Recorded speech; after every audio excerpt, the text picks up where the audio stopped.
Como vocês sabem, o culto de hoje é especial do Dia dos Namorados.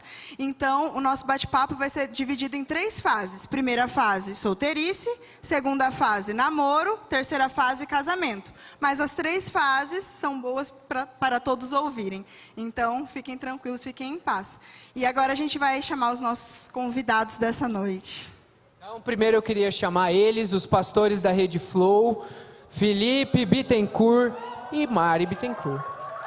Salva de palmas, gente. Achei que eu não ia precisar pedir. Pode escolher aí, gente. Ai. E eu tenho a honra de chamar os pastores da Rede Livres e os nossos amigos Gui e Gê. Uhul.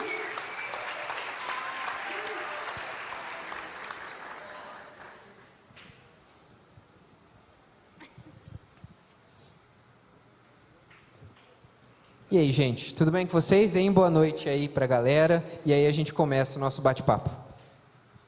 Dá boa noite aí. Boa noite. Que carisma. Boa noite, pessoal. E aí, tudo bem? Muito bom. Um boa noite caloroso dos nossos convidados. Oi? Eu vou puxar aqui as nossas perguntas, então, pra gente começar. Ah, tá bom, beleza. Então, eles vão se apresentar, vão contar um pouquinho da história deles, e aí a gente vai para as perguntas, então. O Gui e a G podem começar. Escolhi. Bom, pessoal, meu nome é Guilherme, eu tenho 29 anos, sou casado com a G. Inclusive, hoje, nós comemoramos 5 anos de casados. Uhul! Isso. Casamos dia 10 de junho de 2018. A gente se conheceu quando a gente tinha 13 anos. Foi em novembro de 2007, dia 15 de novembro de 2007, o dia que eu conheci a G. A gente estava indo para um retiro e eu me apaixonei logo de cara, assim, não tinha como, né? Ela é linda demais. E desde então, vou contar bem resumido, né? Bem resumido. Só que assim, com 13 anos, eu me considerava um adolescente bem esquisito, assim. Eu vinha de chuteira para a igreja ainda. Crianção, né? E ela já era toda lindona, assim, popularzinha e tal. Mal tinha chegado na igreja, já era conhecida de todo mundo. Falei assim, cara, no mundo real, as chances que eu tenho são mínimas, né? Vou tentar recorrer ao paizão, né? Vai que ele me ajuda. E comecei a orar.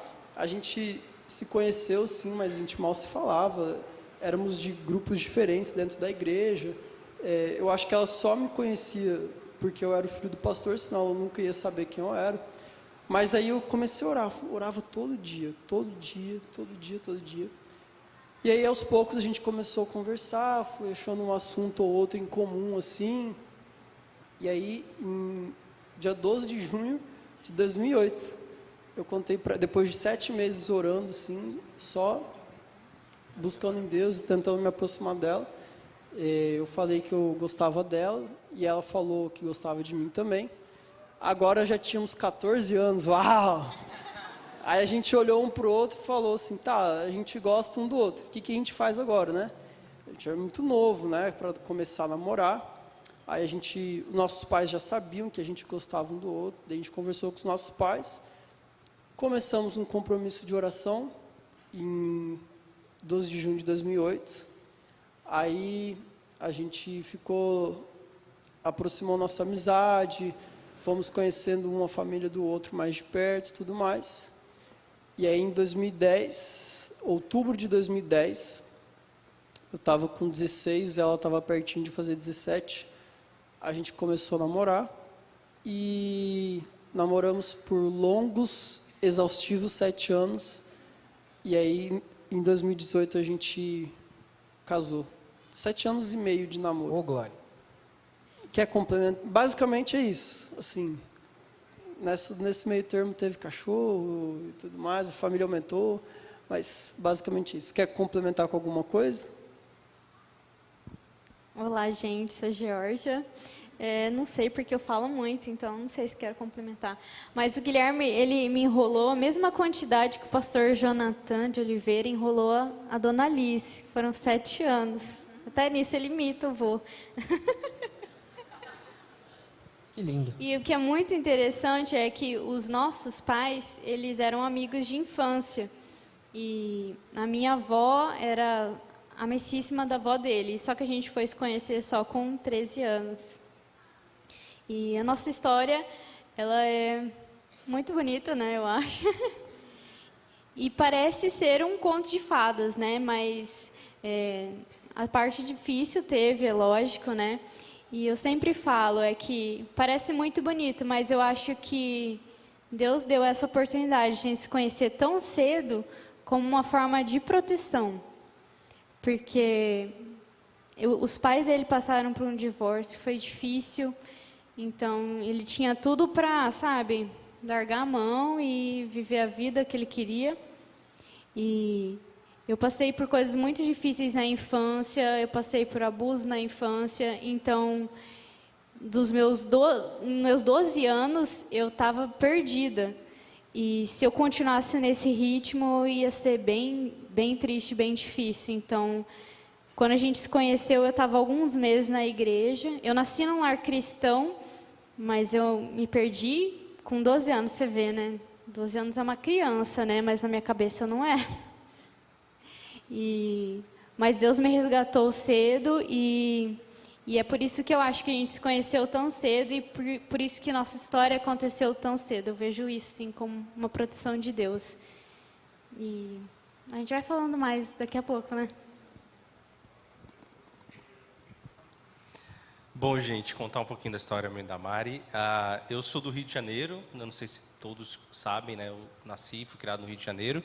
E em 2012 eu fui fazer seminário em Minas Gerais, BH, mas em 2013 eu fui fazer seminário em BH, mais especificamente Santa Luzia, que é uma cidade ali da grande BH, e foi lá que eu conheci a Mari. Então ela também foi fazer seminário, só que a Mari é da Bahia, né? Perto de Ilhéus, Itabuna. E nós nos conhecemos lá e assim que eu vi a primeira vez, ela me chamou a atenção. Eu sempre brinco com ela, que eu lembro até da roupa que ela estava vestida, porque ela saiu de uma salinha assim, no celular, falando com a mãe dela. E eu lembro exatamente assim, ela já me chamou a atenção, né? Aí eu, opa, né? E ela mudou pouco, eu mudei muito. Se alguém vê uma foto de como eu era, é muito triste, assim, mas Deus é bom, né? E grande parte desse processo de transformação, a Mari fez parte. Inclusive, meu apelido no seminário era Pokémon, porque eu evoluí, né? Eu cheguei de um jeito e eu evoluí, saí outra pessoa completamente diferente. E aí nós, no seminário, não podia ter relacionamento no primeiro ano. A gente passou o primeiro ano em 2013.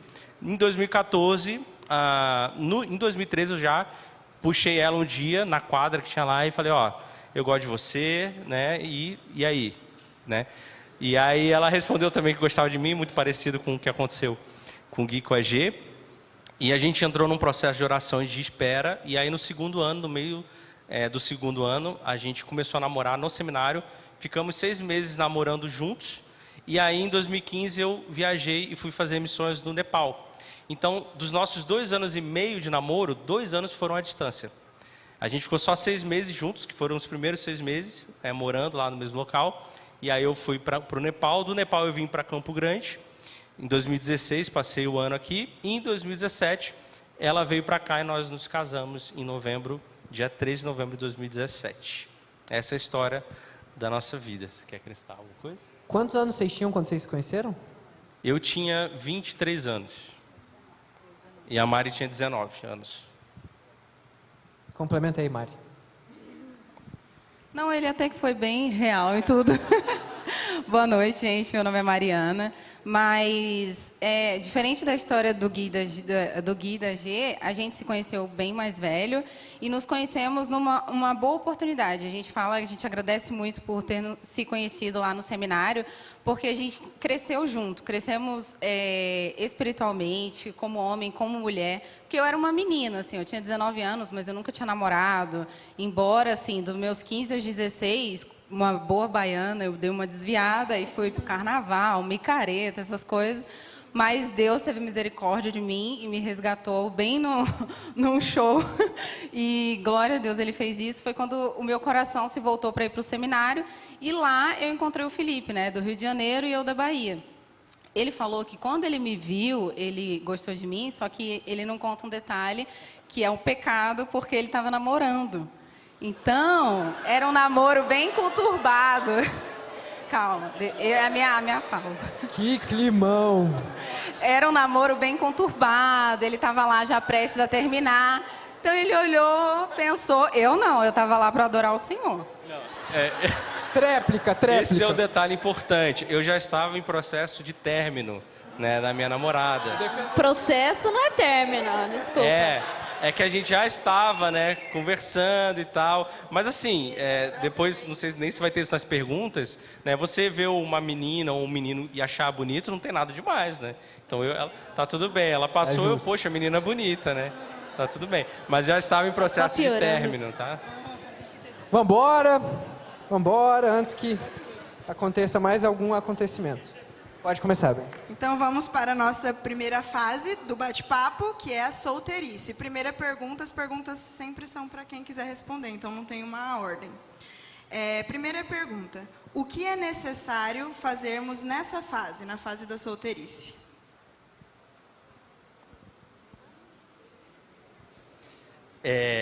A gente tentou, assim, né, ser o mais bíblico possível na nossa resposta final, né? É isso que move a nossa vida. Mas uma das coisas que eu e a Mari a gente estava conversando sobre é que estar solteiro é um momento de oportunidades. Então, não é que ser casado é pior que estar solteiro ou vice-versa, não é isso. Mas quando você está solteiro ou solteira, você tem oportunidades que depois que você casa, você não tem mais. Então, a minha resposta, assim, simples, é para que você aproveite o máximo que você puder investindo o seu tempo em coisas que você gosta e principalmente até seguindo lá 1 Coríntios 7:32, Paulo vai falar que é melhor que você esteja solteiro ou solteira, porque você tem mais tempo para as coisas de Deus. Então, ao longo do tempo que você vai assumindo responsabilidades, e o casamento é uma grande responsabilidade, você tem que se dedicar mais a isso. E é normal que você faça isso, você tem que fazer isso. Então você acaba se privando de outras coisas, não que esteja errado ou seja ruim, ao contrário, casar é muito bom, mas você precisa se dedicar ao seu casamento. Depois que vocês têm filhos, essa questão do tempo se torna ainda mais escasso. As minhas maiores experiências com Deus, as minhas maiores histórias com Deus foi quando eu era solteiro. Então, se você hoje é solteira ou é solteiro, aproveite esse tempo, que isso não seja um peso para que você tenha que ter um relacionamento, ao contrário. E uma das coisas que nós vivemos na nossa história é que quanto mais tempo solteiro e dedicando a nossa vida a Deus, mais nós éramos trabalhados. E quando nós estávamos no relacionamento, eu tive um namoro que eu fui mais jovem, né? É muito diferente depois de eu estar mais velho. Então você está mais maduro, você está pronto para assumir outras coisas. Então aproveite esse trabalhar de Deus. Quanto mais tempo, mais trabalhar de Deus, você está mais maduro, mais madura para poder ter um relacionamento mais saudável. Bom, com a gente aconteceu que a gente fez um compromisso muito cedo, né? Só que no ano que a gente começou a namorar, no começo do ano, Deus falou no coração do Guilherme algo, e daí ele me chamou para conversar. A gente já estava orando por 2 anos, né? E ele me levou num dia frio, numa sorveteria que era desse tamanho. Como a gente tinha 16 anos, a gente não tinha como dirigir nem nada. Ele levou o PP junto, que é um dos nossos melhores amigos. Então estava a moça do caixa, o Guilherme, eu e o PP. Pensa, gente, foi horrível. Daí o Guilherme falou assim: olha, Deus me falou assim que é pra a gente dar um tempo, porque vou explicar. A gente não tinha contato físico, não se beijava, nada disso. Mas a gente tinha um apego emocional de namorado, sabe? De querer conversar toda hora, de saber onde o outro tá, de sair sempre junto com a galera, né? Mas sair sempre junto. E eu fugia da liderança, assim, nossa, sério, eu fugia muito. E ele tinha na época era célula, tá, gente? Vocês vão me desculpar. Daí ele estava com a célula dele meio capenga, assim, ele era líder de célula. E Deus falou assim: olha, eu quero que vocês agora cuidem das minhas coisas. Não é para vocês estarem assim tão envolvidos agora. Vocês não são namorados. E daí Deus falou o coração dele, foi um homem muito corajoso, né?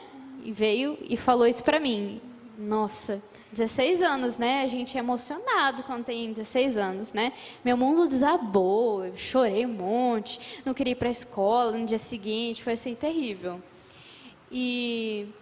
Mas realmente fizemos isso, cada um foi cuidar das coisas de Deus. Daí eu assumi uma célula, o PGM dele começou a bombar, assim, foi muito bom, ele multiplicou várias vezes, virou supervisor. Mais para frente eu também virei supervisora. Então, é mesmo que o Felipe falou, essa hora, esse momento, esse período da solteirice é para isso, para a gente se dedicar a tudo que nós temos para a construção do reino, para estar ali, para ter experiências com Deus. É claro que no casamento a gente também tem, mas a gente tem uma maior liberdade para se dedicar inteiramente a isso. E é muito importante. Só falar rapidinho que, na verdade, sim, eu levei esse amigo em comum porque eu estava com medo da reação dela. Porque ela é bem, assim, expressiva, né? Aí eu fiquei com um pouco de medo da reação dela, achei melhor ter uma terceira pessoa para acalmar os ânimos caso alguma coisa saísse do lugar. Ela ficou mais de um mês sem falar comigo, assim, foi uma fase dolorosa, assim, mas muito importante para nós como casal, porque ali Deus começou a tratar coisas que a gente vive hoje no nosso relacionamento, sabe? De entender a nossa prioridade, a prioridade da nossa família. Então foi muito importante para nós.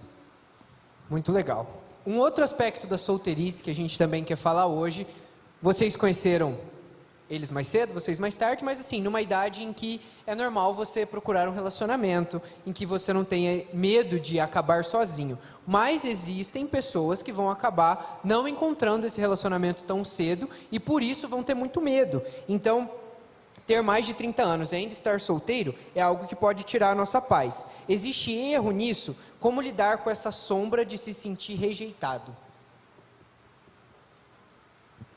Difícil. Então, se estar solteiro tira a sua paz está depositada no lugar errado, né? Porque a nossa paz, ela tem que ser... A nossa paz está relacionada com Deus, né? Então, eu deposito minha paz em Deus e Ele me dá a paz dele. Então, assim, se você está solteiro com 20, 25, 30, 40, 45, não importa a sua idade, isso não tem que ser um problema, ok? Não tem que ser um problema, desde que você entenda que você está sendo guiado por Deus nas suas escolhas, nas suas decisões. A Bíblia ela vai falar, inclusive, sobre celibato, tá? Não que eu esteja declarando isso para a vida de vocês, ok? Mas existem pessoas que vão seguir como uma vocação o celibato. Não é a minha, com certeza, né? Imagino que muitos de vocês não são. Mas não é erro, não há erro nisso. Então, assim, a sua paz ela tem que estar em Deus. Deus está em você e você caminhar nessa direção. E uma das perguntas foi como lidar com a sombra de se sentir rejeitado, né? Que o Rafa falou. Se isso te faz se sentir rejeitado, mais uma vez, a sua identidade está no lugar errado. A sua identidade não está no seu relacionamento. O seu relacionamento não te completa, ok? Quem te completa é o Senhor Jesus sobre a sua vida. O relacionamento, ele é um complemento para que eu me pareça mais com Jesus, certo? Porque esse é o nosso objetivo. Então, se a minha identidade está em me relacionar, eu vou me sentir rejeitado por eu não estar me relacionando. Mas se a minha identidade está em Jesus, eu sei que eu sou filho, que eu sou amado.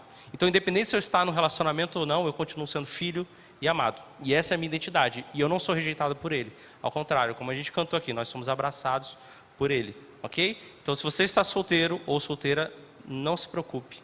Deposite a sua paz em Deus. Amém, amém. Mais alguém quer completar alguma coisa? Não, lembrar que nós fomos feitos, né? Nós não fomos feitos para casar, a gente foi feito para glorificar a Deus. Então, assim, eu quero ter um casamento que glorifique a Deus, mas essa não é a única forma que você tem de glorificar a Deus, né? Então, é lembrar do nosso propósito original, por que fomos feitos. Eu acho que isso é uma...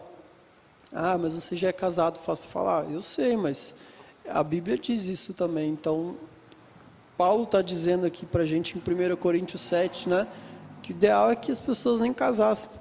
Mas, assim, a gente lembrar do nosso propósito, da nossa identidade que está em Deus, eu acho que isso nos dá forças para seguir. Amém. E a gente também tem que... A gente vive numa cultura de que casamento ou relacionamento é um prêmio, né? A gente precisa alcançar aquilo. Daí sempre tem aquelas piadinhas em culto, né? Quem aí tá solteiro? Levanta a mão, olha pro lado. E às vezes a pessoa tá ali bem com ela mesma, mas ela fica com aquela cobrança, sabe? E aí, você vai namorar não? Olha, então você... Um menino não tá namorando, é gay. A menina que não tá namorando...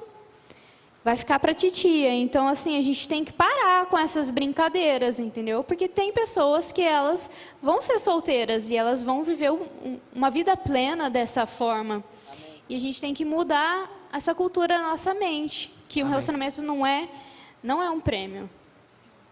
Tratam muito a solteirice como uma sala de espera, né, para algo que vai acontecer, sendo que na verdade não é isso, né? A solteirice, na verdade, ela é algo muito precioso que Deus preparou também, assim como Ele preparou o casamento para alguns. Continuando, agora a gente vai falar um pouquinho sobre, na verdade vocês vão falar um pouquinho sobre defraudação, que é algo que acontece muito nesse período da solteirice, principalmente, né? Então, eu gostaria que vocês explicassem o que é defraudação e como a gente pode reconhecer que está sendo defraudado. Bom, defraudação é você despertar um sentimento no outro que você não vai suprir. Então, isso já é terrível, né? Porque você está se responsabilizando por algo, pela vida do outro, pelo sentimento do outro, e aí você não vai fazer nada. Tipo assim, só estou querendo tirar uma onda, só quero levar ela no cinema, só vou curtir a foto dele.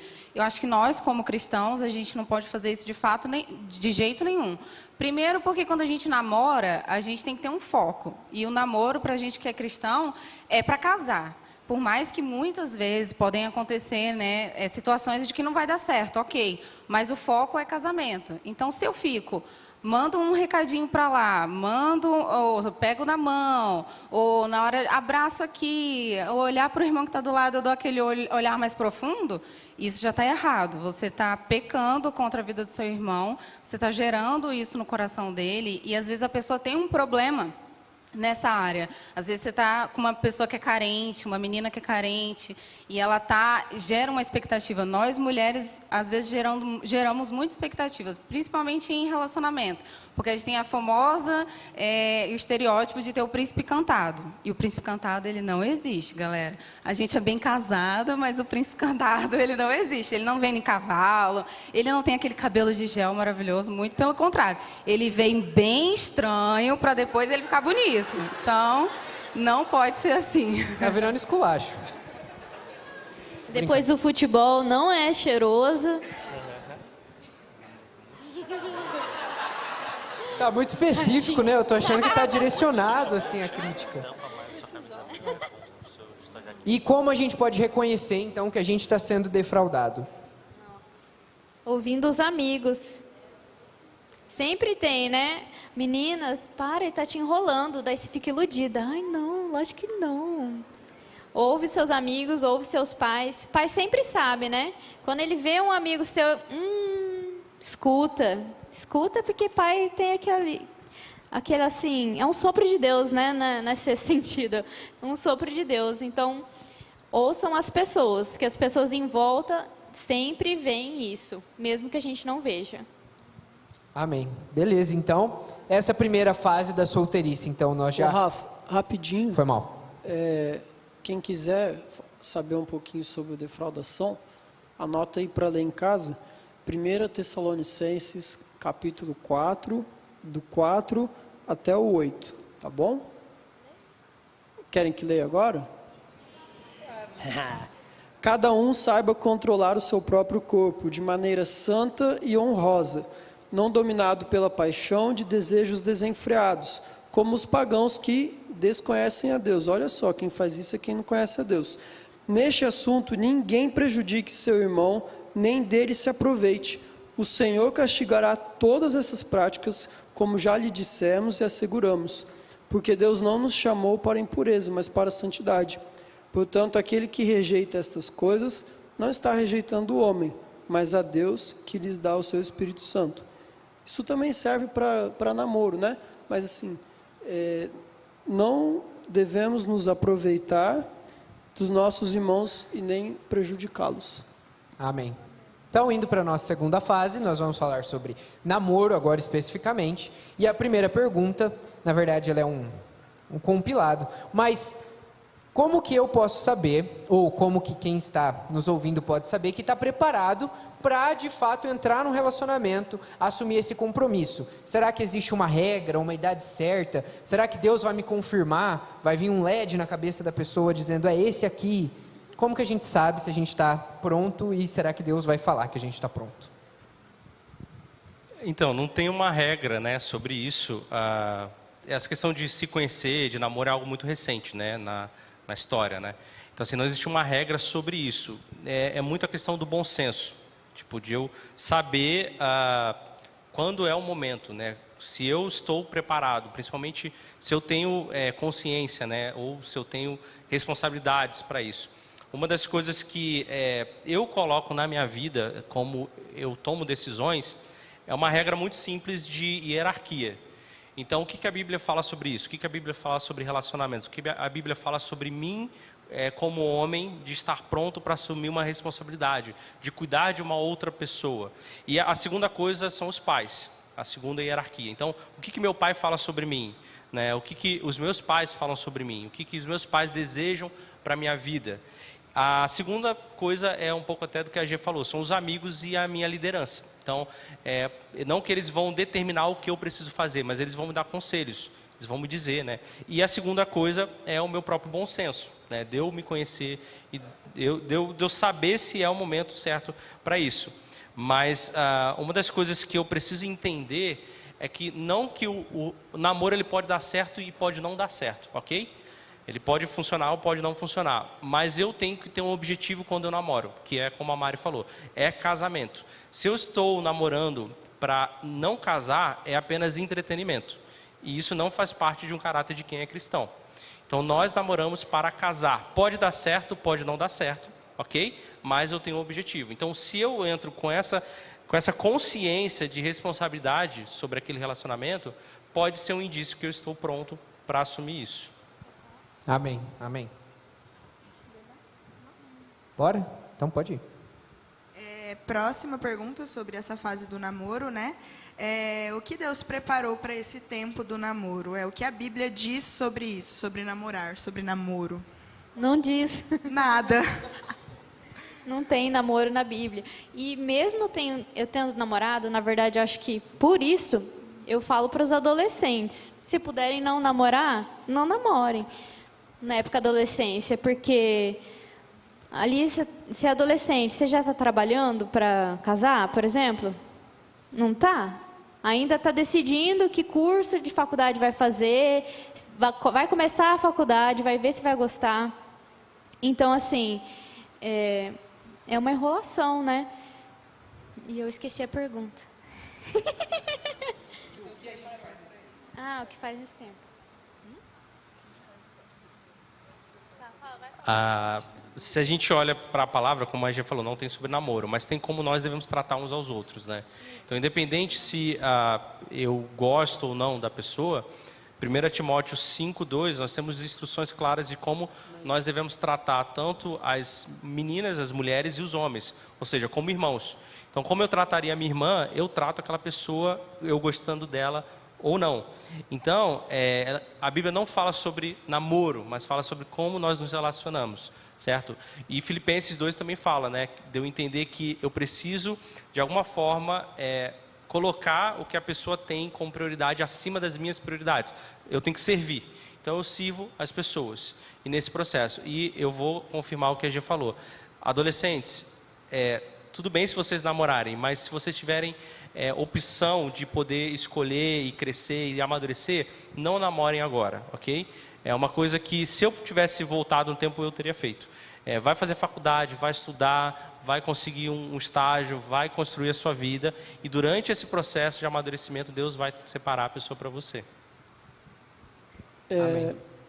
Uma coisa também a se pensar é que o que configura o casamento na Bíblia, e a gente crê nisso, quando Deus fala, né? E Jesus ele reafirma isso nos Evangelhos, que deixará o homem, seu pai e sua mulher, tornará-se ou seu pai e sua mãe, deixar a mulher não, nem juntou ainda, tornará-se uma só carne, e o que Deus uniu o homem não separa. Então, principalmente para nós homens, meninos, mas o tempo de namoro, vamos assim dizer, esse tempo de preparo, é um tempo de se tornar uma pessoa independente, sim, tanto financeiramente, quanto intelectualmente e também emocionalmente, né, de você desvincular algumas coisas, de você se tornar um homem de verdade, né? Então, isso é o que a Bíblia fala pra gente. É muito legal que a gente está passando, eu e a Anaís, estamos passando exatamente por esse momento. A gente acabou de terminar a faculdade e é como se a gente fosse completando essas etapas de preparo. Então agora eu estou vendo, eu consigo enxergar que eu completei as etapas que eu preciso para começar a caminhar para o casamento. Então essa é a próxima etapa da nossa vida. Ora aí, gente, ora aí que tá tudo caro. Ora e manda pix, ora e manda pix. Em nome de Jesus se Deus quiser, vai acontecer. Vai acontecer. Então a terceira fase, a última fase do nosso bate-papo, ela vai falar sobre casamento. Então, Ana aí vai ler a perguntinha sobre casamento. A solteirice e o namoro, eles nos preparam para essa fase? Vocês acham que a solteirice e o namoro é uma preparação para o casamento? E a gente deve se preparar para o casamento mesmo que ele nunca vá chegar? A gente precisa ficar se preparando para isso mesmo sabendo que ele pode não acontecer? A solteirice e o namoro prepara para o casamento? Não! Não prepara. O que prepara você para assumir uma responsabilidade de estar casado, porque o casamento é uma aliança, e não uma aliança com a pessoa, mas uma aliança com Deus. Então eu estou com uma aliança com Deus de ter uma aliança com a Mari. Então antes de qualquer coisa eu honro a Deus, honro a Deus pelo nosso casamento. O que prepara eu estar pronto para assumir uma responsabilidade de aliança é o meu caráter, o quanto eu sou mais parecido com Jesus. Então, isso me prepara. Não é eu ter feito qualquer curso, qualquer coisa, passado por qualquer situação. Claro que eu posso ser uma pessoa madura, mas existem pessoas maduras que se divorciam, existem pessoas maduras que não assumem seus compromissos como um marido ou como uma mulher. Então, assim, o que me prepara é ter o caráter de Jesus. E você pode ter o conflito. E aí um recado para os casados, tá? Se você acha que você não vai brigar depois de casar, enganado está, ok? Muito. Então existem diferenças. Então uma dica é eu entender que o casamento é um ambiente que me prepara para me parecer mais com Jesus. Então eu não estou casado para fazer a Mari feliz, eu estou casado para lapidar ela para se parecer com Jesus e ela casada comigo para que eu pareça mais com Jesus. Então quando há uma discussão, o que domina sobre a gente é o que a Bíblia diz sobre isso, não a minha opinião ou a opinião dela. Então, o que a Bíblia fala sobre isso? Que os princípios cristãos falam sobre essa decisão. Então, nisso nós vamos sendo moldados com o caráter como de Cristo. Então, isso me prepara. Isso me prepara para eu abrir mão. Isso me prepara para o teu coração servo. Para o teu coração de entender que existe uma ordem acima de mim, que é a própria palavra, para dirigir essas decisões. Independente do nosso estado civil, o que a gente tem que se preparar é para o casamento, para quando o nosso noivo Jesus Cristo vier nos buscar. Então, para esse casamento que a gente tem que se preparar, amém? Cara, minha mulher é muito alto nível, velho. Sério mesmo. Eu aprendi isso com o David Ricker, não foi eu que pensei, não. Não tem problema. Você que falou, gente. Eu queria que você falasse. Não, eu tenho uma frase que Eu já ouvi, já falei muitas vezes, né? E talvez você tenha já ouvido. E se você concorda com ela, não tem problema. É só a minha opinião, tá? Mas a gente ouve várias vezes, né? Que, eu não estou casando para ser feliz, eu estou casando para fazer o outro feliz. Mas, até isso, vai gerar uma falsa expectativa no seu coração, porque eu tenho certeza absoluta que eu não consigo fazer a G feliz. Não, porque eu sei o quanto eu sou falho, eu sei o quanto eu erro. O único jeito da G ser feliz realmente é quando a alegria, a felicidade dela estiver depositada em Deus. E eu sei, mais uma vez, que isso parece um clichê do mundo gospel, mas quando você começa a se atentar a isso, a sua perspectiva em relação aos seus relacionamentos muda muito. Eu não vou viver uma vida inteira tentando fazer ela feliz. Eu vou viver uma vida inteira tentando glorificar a Deus em tudo que eu fizer. Dessa forma, eu sei que ela vai olhar para mim e vai ser feliz. E eu não estou glorificando a Deus para tentar alcançar o coração dela, mas inevitavelmente, quando eu glorifico a Deus, quando eu vivo uma vida para Ele, eu alcanço o coração dela como marido. Porque Jesus, Ele foi a representação do que é o verdadeiro amor. O casamento ideal, ele existe. E esse casamento ideal é Jesus com sua noiva. E existe uma recomendação para que nós vivamos esse casamento nos nossos relacionamentos, que o homem ame sua esposa como Jesus amou a igreja.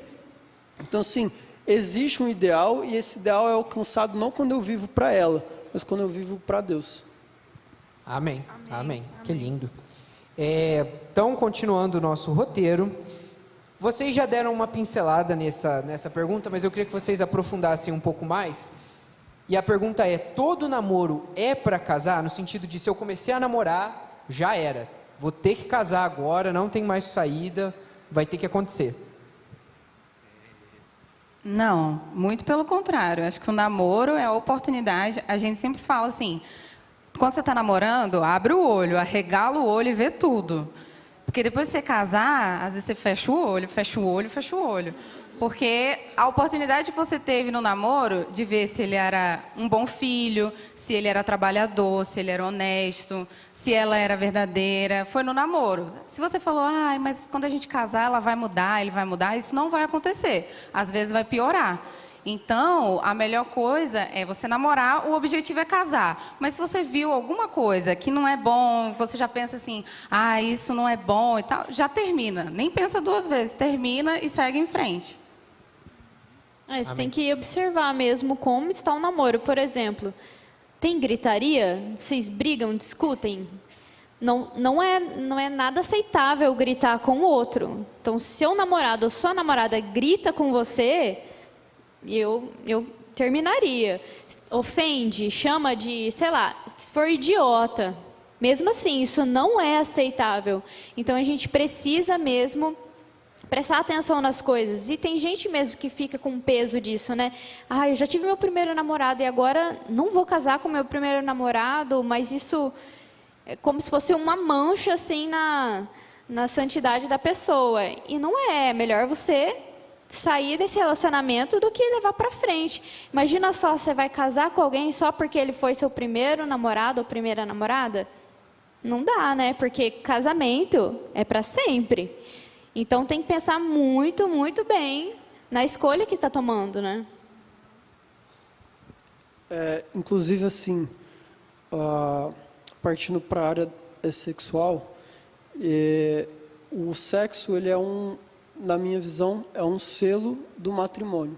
Então, ele é uma das etapas do que Jesus e do que Deus fala a respeito do casamento. Deixará o homem, seu pai e sua mãe, então se unirá à sua mulher. Então, o casamento é uma série de coisas.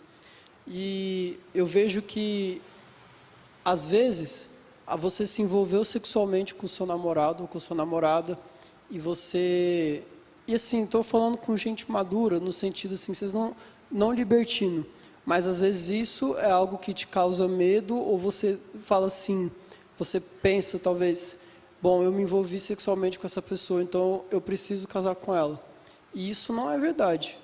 É errado, mas isso não é uma verdade que você tem que tomar para si.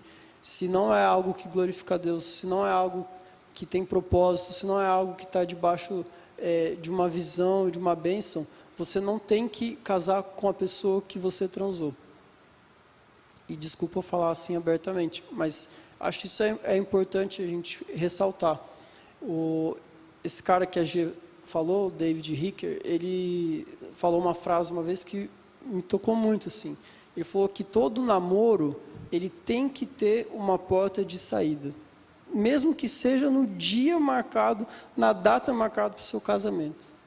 Se existem coisas não resolvidas, se existem dúvidas, se não existe uma vontade, uma disposição no coração de ser fiel àquele propósito e a esse compromisso, você não tem que casar. Você não é obrigado a casar, como a G falou, a gente vê o casamento como essa conquista e isso não é verdade, assim. Então, não importa o que aconteceu no seu namoro, o quanto você se envolveu com uma pessoa, existe a possibilidade de vocês não casarem e a gente precisa ter isso em mente. Amém. Amém. Continuando a falar sobre casamento, por que vocês acham que existe um certo medo para algumas pessoas em casar? Porque existe esse medo, não só na igreja, né, na sociedade como um todo, existe esse medo em assumir essa responsabilidade do casamento? Olha, eu acho que são duas coisas. A primeira é responsabilidade. O casamento, ele emite responsabilidade, né? Financeira, filhos, com o outro. E o segundo é quando a gente tem mais experiência familiar, ou seja, se o casamento dos meus pais foi destruído, ou se muitos casamentos que eu vi não deram certo, eu penso, casar não vale a pena. Ou vai acontecer a mesma coisa que aconteceu com a minha tia, com a minha mãe, com a minha avó, vai acontecer comigo. Então é melhor eu evitar, e aí eu alimento esse medo e não quero casar por conta disso. É isso? Então, é isso. Agora que estão casados, olhando para trás, assim, qual o conselho prático que vocês podem deixar para quem está solteiro, namorando, um conselho prático, assim, que vocês acham, tipo, pensando lá atrás, nossa, poderiam ter me avisado isso naquela época? Eu já dei, né? Falando para os adolescentes não namorarem. E outro eu daria, não beijem no namoro. É verdade, porque o beijo leva a todas as outras coisas. E, gente, é difícil. Por mais que você esteja ali buscando a Deus, querendo ser santo como Ele é santo, se você dá um beijo nessa coisa linda aí, ó, desperta outras coisas. Então, você não tendo essa experiência do beijo, você já evita muitas coisas.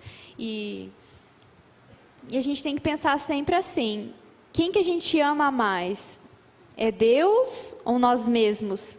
Os nossos desejos, as nossas vontades. Então, se a gente coloca sempre Deus no primeiro lugar, Ele vai ser o nosso norte de como a gente vai tratar as outras pessoas, né? E pode parecer difícil e doloroso você não beijar, mas é o contrário. Você vai ficar na vontade, porque enquanto eu e Guilherme a gente orava, a gente não se beijava, mas a gente tinha vontade, é lógico, porque a gente estava vivo, né? Só que foi muito importante esse tempo que a gente não se beijou. No namoro a gente se beijou. Então, se eu pudesse voltar atrás, não teria nem beijado no namoro. Eu acho que teria sido mais fácil e a gente teria glorificado mais a Deus. Se alguém me falasse isso há uns 2 anos atrás, eu ia ficar assim, tá louca? Impossível. Mas hoje eu daria esse conselho também, com certeza. Eu vou dar um conselho, mas não para... Eu acho que a gente falou bastante sobre a questão de solteiro e namoro. Eu queria falar para quem é casado hoje, né? Eu vou olhar para essa área aqui, que eu sei que a maior parte da galera casada está aqui, mas esse conselho vale para quem não está casado também. Primeiro eu queria falar com os homens. Assuma a postura de sacerdote do seu lar. Amém. Ok? Você é o responsável pela vida espiritual da sua família. Então, se debruce sobre a palavra e ore, ok? Assume essa posição, tome essa postura. Isso é uma obrigação, isso é um compromisso seu como homem, como marido, como pai do seu lar, ok? A segunda coisa que eu queria falar é, se você não está num relacionamento abusivo, que você tem risco da sua vida, que você tem traição, não tem desculpa para não estar nesse relacionamento. Ou seja, o amor acabou. Quando eu falo de casamento, nós não estamos falando de amor, nós estamos falando de aliança. Eu tenho uma aliança com Deus, eu tenho uma aliança com a Mari. Então, não é o amor que sustenta o casamento, mas a minha aliança com Deus.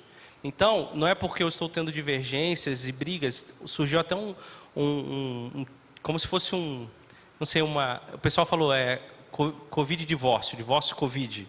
Uma expressão surgiu nessa época de Covid. O que aconteceu? As pessoas começaram a ficar mais em casa, se relacionar mais e começaram a se divorciar porque o amor acabou. Isso não é desculpa para divórcio. Eu tenho uma aliança com Deus, eu tenho uma aliança com minha esposa. Se eu não estou num relacionamento abusivo, que eu tenho risco de vida, que existe traição, existe a possibilidade de restauração. Então, Amém. a minha dica para você é: ponha o joelho no chão e ore. Porque esse é uma aliança com o próprio Deus. E Deus está interessado em restaurar o seu casamento. Então, se coloque nessa posição de batalha mesmo, a favor do seu casamento, a favor da sua família. E toma posse disso mesmo, ok? Pela fé. E ore. Se não está nessa situação que eu comentei, se tem briga, divergência, falta de amor, entenda, é o Senhor que sustenta o seu casamento. E homens, vocês têm um compromisso com a sua família, com a sua esposa, com o seu casamento. Então, seja sacerdote do seu lar. Amém? Posso dar um conselho? Meio prático, assim, né? Embora a gente fez até um culto para falar sobre isso, isso é muito importante, isso vai mais para os mais novos aqui. O meu conselho é que vocês não fiquem se preocupando muito com isso, não. A carta de Paulo à igreja de Corinto, ela é uma carta-resposta. Se você for lendo com calma, você vai ver que é uma resposta de Paulo a essa igreja. E lá no 1 Coríntios capítulo 7, que ele tem uma boa base para falar sobre casamento e sobre a vida de solteiro, que acredito que foi até a base que vocês usaram, é a base que eu sempre uso. Paulo começa o capítulo 7 falando assim: quanto a essas coisas que vocês perguntaram, ou seja, antes do capítulo 7, teve outros 6 capítulos que ele se dedicou para falar com a igreja. E lá ele estava falando sobre desunidade, sobre imoralidade sexual, sobre orgulho, sobre ego dentro da igreja. Ele fala de diversas coisas que estão acontecendo, que eles tinham que se preocupar muito mais do que se preocupar com essas... E aí, o que a gente pode... O que é o casamento, não sei o quê. Então, assim, parece meio hipócrita, né? Mas o conselho que eu daria, principalmente para quem não é casado, para quem é solteiro ainda, não se preocupe com essas coisas, se preocupe com as coisas de Deus, se preocupe em andar em união com as pessoas, se preocupe em evitar a imoralidade sexual, se preocupe em edificar um templo para Deus, uma casa para Deus aqui. Eu acho que vai ser uma vida bem proveitosa. Amém.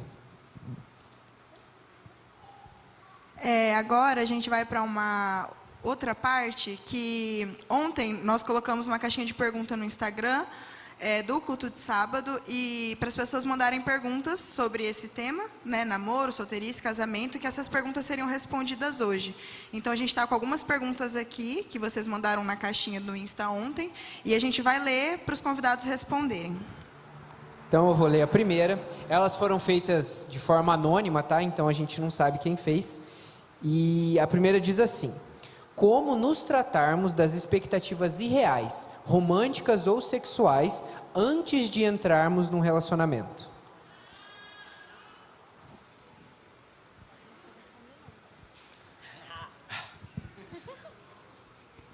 Então, eu não sei quais são as suas expectativas, quem perguntou, ou qualquer pessoa.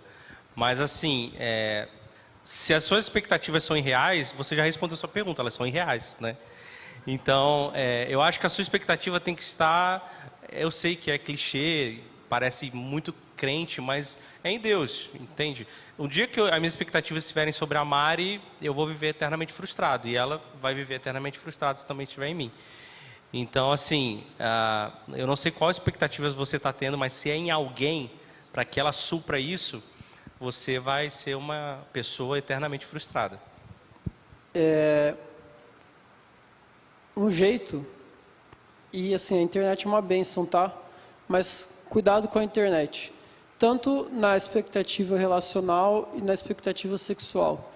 Primeiro porque se vendem famílias, se vendem relacionamentos, que é tudo lindo no Instagram, até até cristãos, tá? Que é tudo lindo lá, que é tudo mil maravilhas, uma casa de bênçãos, mas a realidade de um casamento não é fácil. A realidade de um relacionamento é muito dura.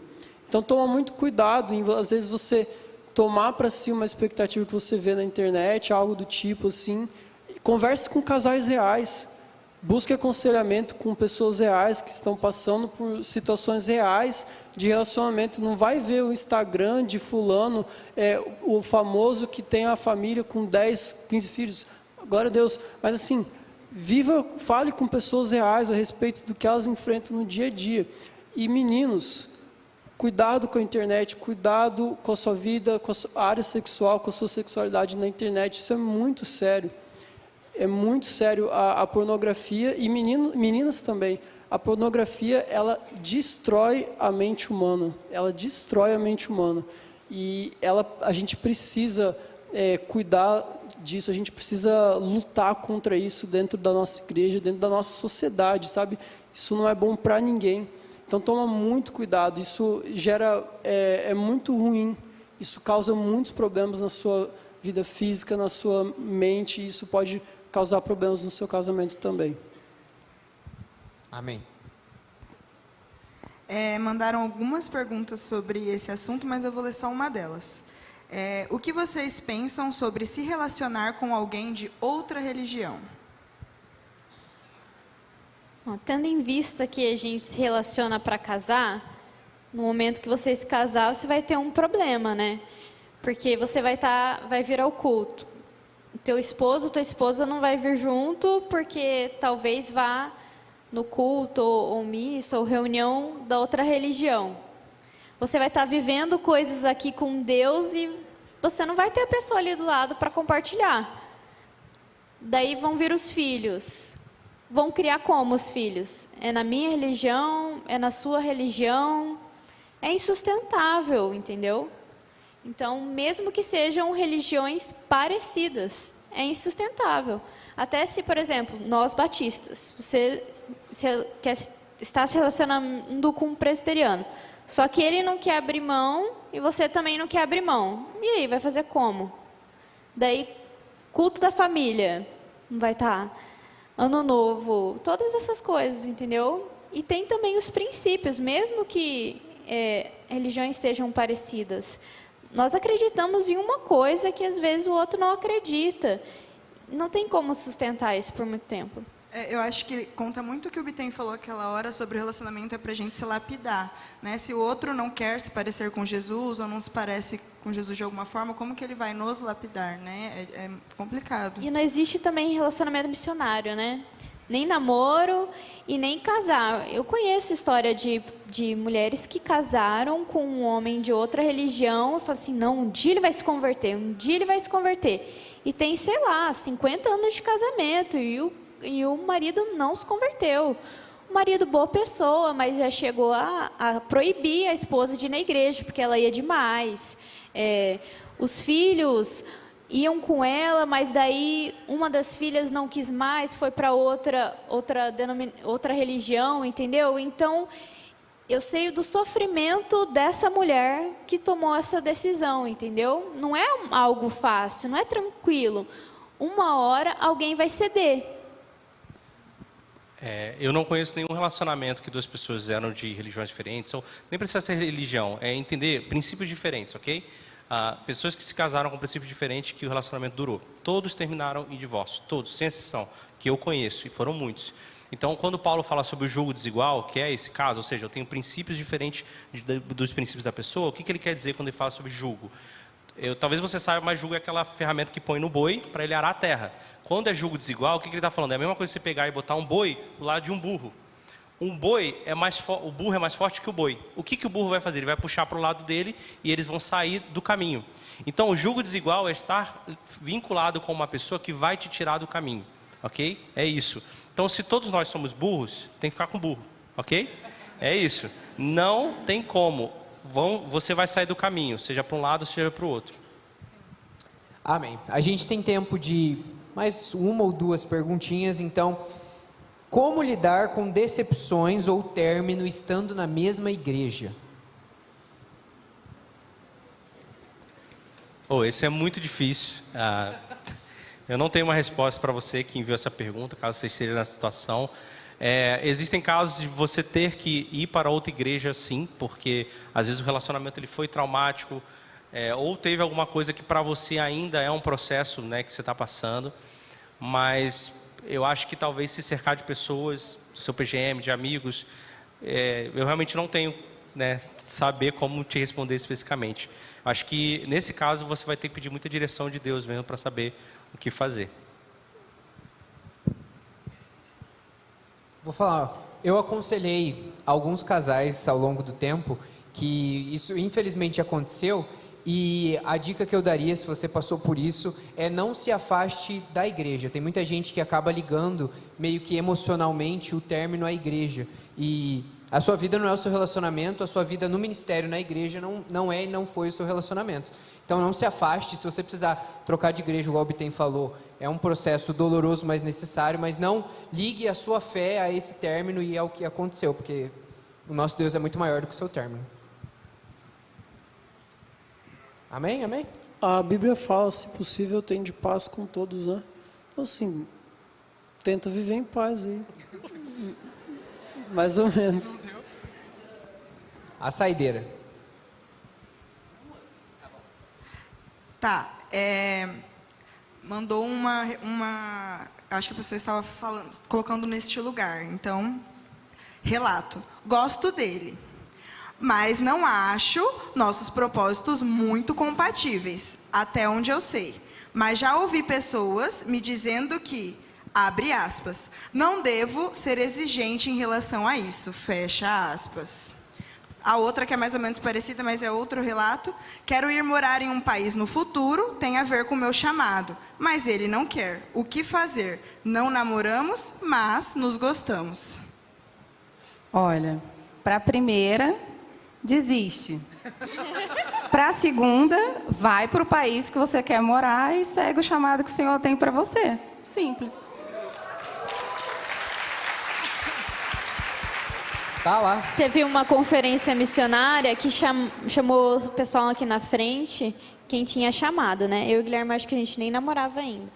Daí ele veio pra frente e eu não senti nada, eu não tinha nenhum chamado missionário. E ele foi aqui e ele ajoelhou e eu comecei a chorar desesperada, porque, meu Deus, é para ele ir e não é para eu ir, então não é para ser. Eu fiquei desesperada. Eu tinha levado uma visitante da escola, ficou sem entender nada, porque eu fiquei assim muito mal. Mas o propósito ele é muito sério isso. E até quando você é adolescente, você não tem muita noção do que é realmente seu propósito. É muito difícil, eu acho que as pessoas fazem uma mística muito grande nisso, sabe? O seu propósito, um dia vai brilhar e vai te falar, você vai ser isso, isso. Não, você nem sempre vai ter um propósito só na vida toda, entendeu? Uma época eu era da dança, agora eu não sou mais da dança, faço parte do louvor. Então, quer dizer que a vida, ela acontece e a gente faz várias coisas. Então, é muito difícil saber disso na adolescência. Mas um propósito, ele tem que ser em comum, tem que ser. Amém. Então, várias pessoas mandaram várias perguntas em relação a como saber se a pessoa vai ser boa, como saber se é a pessoa certa, como saber se eu vou me dar bem com ela quando a gente casar. Existe essa confirmação de, essa é a pessoa certa? Então, eu conheço pessoas que acham que Deus separou aquela pessoa para você, e eu conheço pessoas que falam, não, você decide, né? Quem você quer casar, baseado nos seus gostos e tal. Aliás, uma das perguntas que mandaram é, eu não acho a pessoa tão bonita, mas dizem que eu não tenho que ser tão exigente. Pessoal, a primeira coisa é achar a pessoa bonita, você vai casar com ela, ok? Então, o mínimo de beleza que você acha, de atração, tem que ter. Isso faz parte também do casamento. Aí, respondendo a pergunta, né? Eu realmente não sei. Eu acho que é uma mistura das coisas, né? Tanto Deus separa quanto você escolhe. Então, eu não sei te responder isso. Mas quando saber que está pronto, né? Foi outra pergunta. É a pessoa certa, né? Olha, eu acho que tem que ter alguns padrões ali que a própria Bíblia nos fala sobre um homem e uma mulher, né? Que são pessoas que principalmente tem de fato o seu coração convertido ao Senhor. Eu acho que esse é o principal, porque se a pessoa tem isso, todo o resto é um processo. E assim, casar com uma pessoa em processo é entender que o casamento também vai ser esse processo. Então a pessoa não vai ser perfeita e tal, e tudo isso que a gente já sabe também, né? Bom, se eu pudesse falar uma receitinha, é meio que o que a gente já falou assim, uma receita. 3 coisas que você precisa avaliar: atração, valores e propósito, né? A gente já falou um pouco sobre isso. Então tem que ter atração um pelo outro. Não é a coisa principal, mas tem que ter valores coincidentes, tem que ter propósito para o mesmo caminho. Mas nem isso vai te livrar de ter um casamento tudo certo, assim. Eu lembro que, pelo menos para mim, assim, eu casei com 24 anos. No primeiro mês eu fiquei assustadíssimo, assim, falei, rapaz, eu não vou dar conta disso não. Namorei 7 anos, eu sei tudo dela. E eu não sabia tudo dela, incrível. Não sabia. Tem coisas que a gente está descobrindo ainda, assim. Então, porque também as pessoas vão mudando ao longo do tempo, né? Eu mandei um vídeo para a G essa semana. O Tim Keller, ele estava numa conversa com o John Piper, pouca coisa, né? E ele estava falando assim, eu casei com 5 pessoas diferentes, mas é o mesmo casamento. Porque a gente vai mudando ao longo da vida, ao longo dos anos. Então, tinha coisas que eu queria com meus 24 anos que hoje eu já não quero mais. Tinha alguns sonhos que eu idealizava e hoje não idealizo mais. E isso mudou um pouco de quem eu sou. Não a minha essência, mas a forma como eu encaro algumas coisas. Só que eu estou com a G nessa. E tiveram coisas na G que mudaram ao longo desse caminho. Então, assim, você sempre vai considerar essas 3 coisas, mas como a gente falou lá atrás, não tem algo que te prepare assim. Não, se você fizer isso, você vai ter um casamento muito bom. Claro que existe isso, vocês entenderam. Mas assim, não tem uma resposta da forma, sabe, do checklist. Eu ia falar que a gente observa essas coisas, os valores, mas existe uma coisa que você precisa ter: intimidade com Deus. Você tendo intimidade com Deus, você tem discernimento. E aí, através do discernimento, você identifica coisas na pessoa. E entender também que o próximo, ele não é perfeito, ele é um pecador. E eu também sou pecadora. Então, são 2 pecadores dizendo sim. Existe até um livro muito bom, quem quiser ler. O nome é Quando 2 Pecadores Dizem Sim. E o autor fala isso. São 2 pessoas pecadoras juntas, buscando redenção. Buscando alcançar ao Senhor e buscando com que eu faça ele se parecer com Jesus e ele me faça me parecer com Jesus. Então, a gente pode até fazer listinha. Quando eu era mais nova, eu fiz listinha. Eu quero que ele tenha o cabelo assim, que não sei o quê. Pode até acontecer, pode até fazer, faz, é legal. Você se diverte quando a pessoa tem aquela característica e fala, Deus ouviu a minha oração.